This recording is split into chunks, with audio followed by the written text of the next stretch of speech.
Good evening and welcome to the City of Topeka Planning Commission meeting.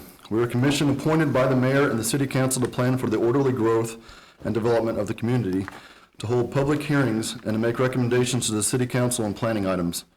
Please note the city council rules state the public hearings for the planning cases shall be conducted solely by the planning commission. No additional public hearings will be conducted by the city council. Tonight's cases are tentatively scheduled to be heard by the city council next month. Agendas can be found at topeka.org. For cases that require public hearings, the procedure will be as follows. First, the planning department staff will summarize the case. Next, we'll hear from the applicant or the representative. Then we will receive public testimony. Public comments should be addressed solely to the chair and are limited to 4 minutes. Chris, please take the roll. Mr. Dean? Here. Mr. Freed is absent. Ms. Herron is absent. Mr. Kennard? Here. Mr. Kelp? Here. Ms. Messina? Here. Ms. Pearson? Here. Mr. Tabavin? Here. And Mr. Warner. Here. We have 7 for a quorum. Thank you. Are there any declarations of conflicts of interest or ex parte communications on these cases? Seeing none, we'll move to the approval of the minutes from June 22nd, 2022.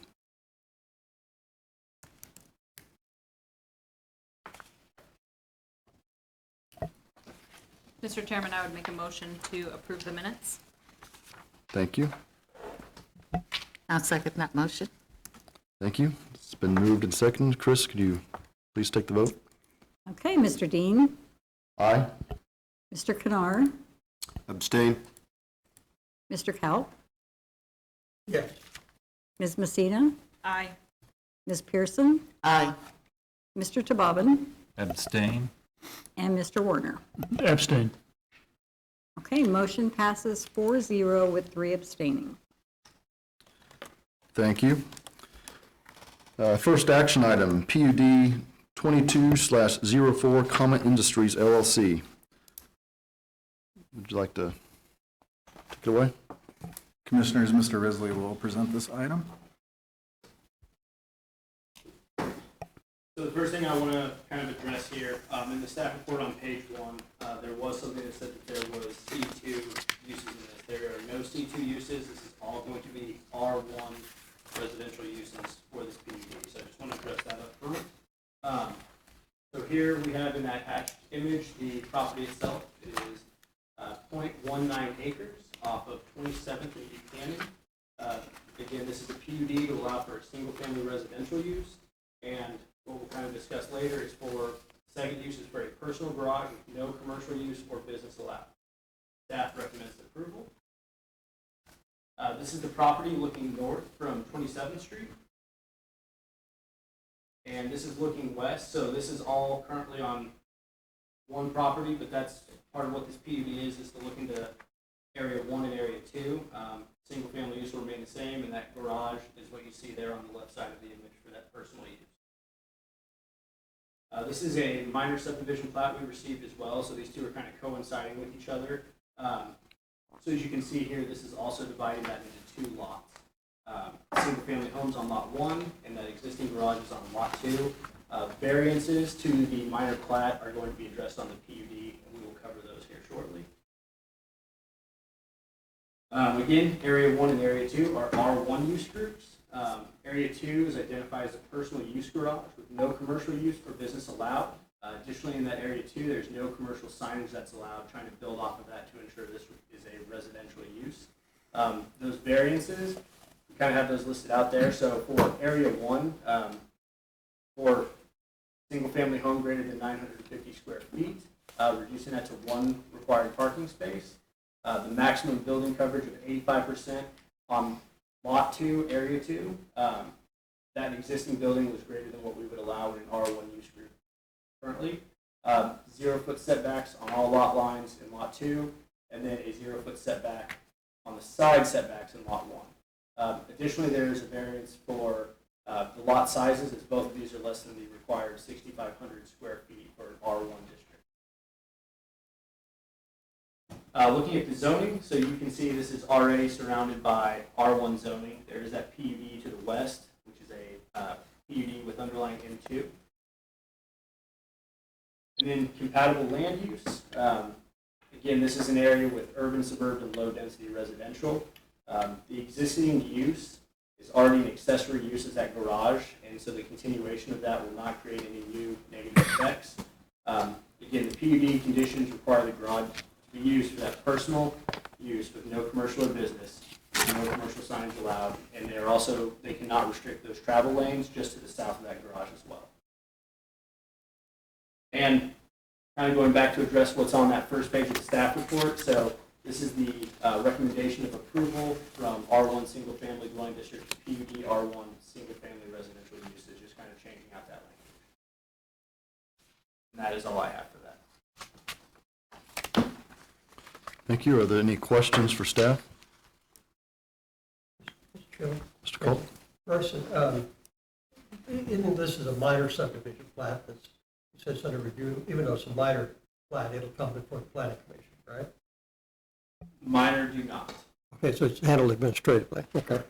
The second question I have is, and I don't think I have any concerns about this, but is the PUD approach, I mean, it solves all the variance issues by going that route. The alternative for the applicant would be to go to the BZA to get individual approval for each of these variances, right? My understanding is that since it is tied to the use, that is not what is allowed, and I would. So that is, Commissioner, that's an option for the variances to go to the BZA. But we had a use issue here as well because the garage can't stand alone by itself in our straight R1 zoning, so we needed a PUD to address the use issue as well. So packaging that together in a PUD made more sense than trying to do separate processes there. Okay, all right, thanks, Dan. Any questions for staff? Are there any owners' representatives that would like to speak?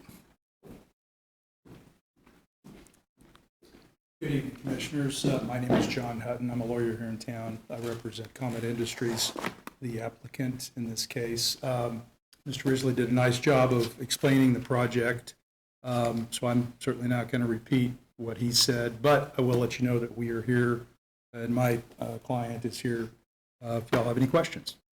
Thank you. Thank you. Do we have any questions for the owner's representative? Thanks, John. Okay, thank you. And is there anybody from the public here? I don't think so. Okay.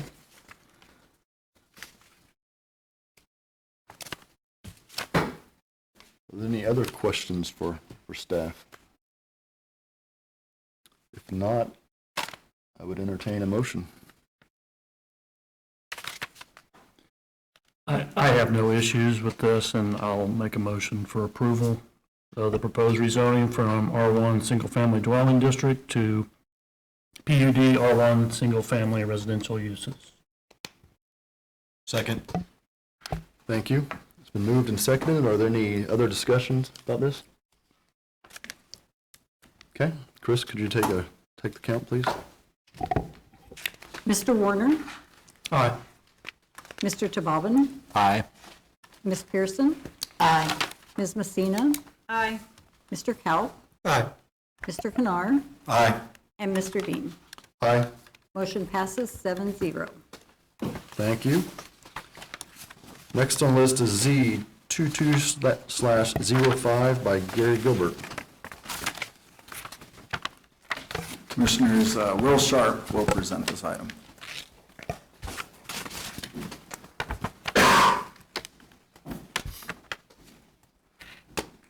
Okay. Thank you. Yeah. So this is a rezoning case presented by Mr. Gary Gilbert. Location of the parcel, it's approximately close to Southwest Ashworth Place and Southwest 20th Park. It's just north of Southwest 21st Street in the Wanamaker Commercial Corridor. Mr. Gilbert is requesting a zoning change from R1 Single Family Dwelling District to C4 Commercial District. As we can see on the zoning map, the commercial zoning surrounding the parcel is, The zoning surrounding the parcel is all commercial zoning and development, to include properties to the north, a fitness center and a bowling alley. There is a fast food restaurant and retail store to the south. There is a vacant lot directly to the east, but is zoned as C4 commercial. And there is a car wash located to the west. On our future land use map, the property is designated as large commercial. There will be few, if any, detrimental effects upon adjacent properties by rezoning the C4. The proposed C4 zoning is appropriate given the property's location within the Wanamaker commercial corridor. A change from residential to C4 zoning in other areas of the city would impact properties nearby, as C4 commercial zoning is expansive and includes uses ranging from drinking establishments to retail stores. However, since it's already located inside the Wanamaker commercial corridor and already surrounded by commercial zoning, no detrimental effects are anticipated from the zoning. Disapproval of the proposed zoning change would likely impose a hardship on the property owner because the site is not well suited for development allowed under its current R1 residential zoning. Since no detrimental effects are anticipated by the rezoning, there appears to be no particular gain to the public health, safety, and welfare by maintaining that R1 zoning district. So with that all in mind, staff recommends approval of the zoning change. Thank you. Are there any questions for staff? Not. Is there an owner's rep to represent the project here today?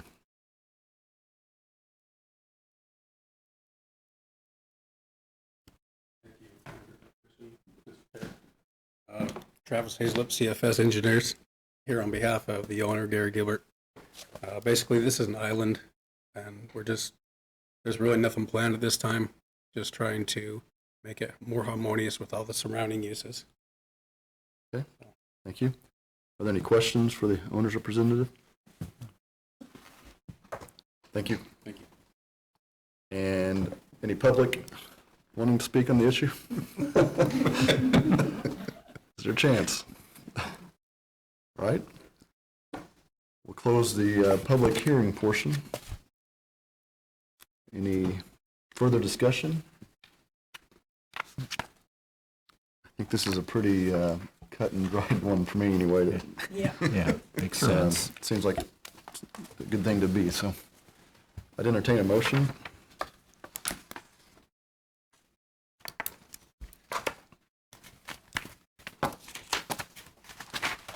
Mr. Chair, I'd make a motion, based on the findings and analysis in the staff report, I move to recommend to the governing body approval of the request for rezoning from R1 single-family dwelling to C4 commercial. Thank you. Just a second. I second. Beat you. Okay. All right, it's been moved and seconded. Any other further discussion? If not, Chris, could you please take the roll? Mr. Dean? Aye. Mr. Canar? Aye. Mr. Kalp? Aye. Ms. Messina? Aye. Ms. Pearson? Aye. Mr. Tebobbin? Aye. And Mr. Warner? Aye. Motion passes 7-0. Thank you. Are there any other communications to the commission by staff? Commissioners, I have two things for you. The Kansas State APA Conference is in Topeka, October 20th and 21st. It'll be at the Cyrus Hotel. If you're interested in going, the Planning Division will pay for your registration. And one other thing to note there's a special Planning Commissioner track of sessions on Friday morning, which would be the 21st. So just give that some thought. You can email Chris if you're interested in attending that conference. And then the last thing, a little missing middle update. You should be receiving an email from Chris in the next day or so. There was some public input that came in regarding missing middle that we would share with you as a group. And then we have a missing middle webpage that should be active in the next few days. And depending on how it goes tomorrow night, when Bill talks about the ADU presentation at council, potentially getting that survey out this week as well. So that's all I have. Okay, thank you. Would entertain a motion to adjourn. So moved. Perfect. Thank you. Thanks.